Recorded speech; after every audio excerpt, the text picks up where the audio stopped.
ஈரானுக்கு எதிராக இதுவரை இல்லாத வகையில் அமெரிக்கா தனது தாக்குதலை தீவிரப்படுத்தி வருகிறது. தற்போது 2000 வீரர்களை ஈரானை நோக்கி அமெரிக்கா அனுப்பி வைத்துள்ள சம்பவம் உலக அளவில் கவனத்தை ஈர்த்து வருகிறது. இந்த படைகளை ஈரான் சமாளிக்குமா? அடுத்து நடக்கப் போவது என்ன பார்க்கலாம்.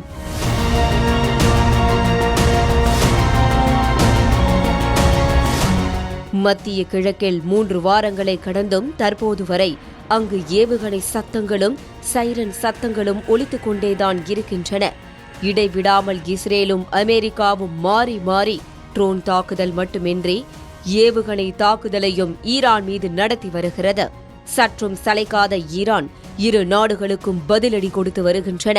இந்த போரால் உலகின் 20% இணையாக கச்சா எண்ணெய் போக்குவரத்து நடந்து வரும் ஹார்முஸ் நீரிணையை ஈரான் மூடி உலக நாடுகளுக்கு அதிர்ச்சி கொடுத்துள்ளது. ஈரானின் இந்த நடவடிக்கையால் கச்சா எண்ணெய் உள்ளிட்ட பெட்ரோலிய பொருட்களுக்கும் தட்டுப்பாடு ஏற்பட்டுள்ளது. இது உலக அளவில் பெரும் பொருளாதார நெருக்கடியை ஏற்படுத்தியுள்ளன.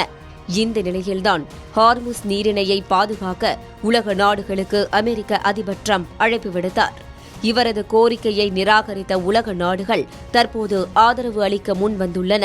இதனைத் தொடர்ந்து இந்த நெருக்கடிகளுக்கு உடனடி தீர்வு காணும் வகையில் அமெரிக்காவின் பிரம்மாண்ட போர்க்கப்பலான USS திரிபோலி 2000க்கும் மேற்பட்ட வீரர்களுடன் ஈரானை நோக்கி சென்று கொண்டிருப்பதாக கூறப்படுகிறது.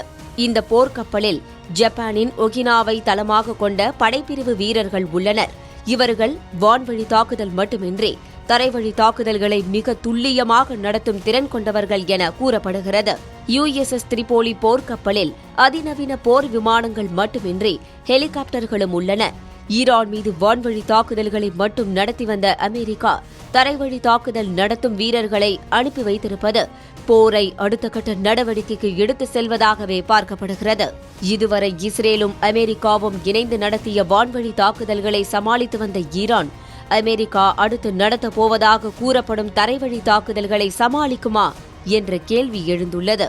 இது ஒரு புறம் இருக்க, போரில் ஈடுபட்டுள்ள நாடுகள் பேச்சுவார்த்தை நடத்தி போரை முடிவுக்கு கொண்டுவர வேண்டும் என்பதே ஒட்டுமொத்த மக்களின் எதிர்பார்ப்பாக உள்ளது.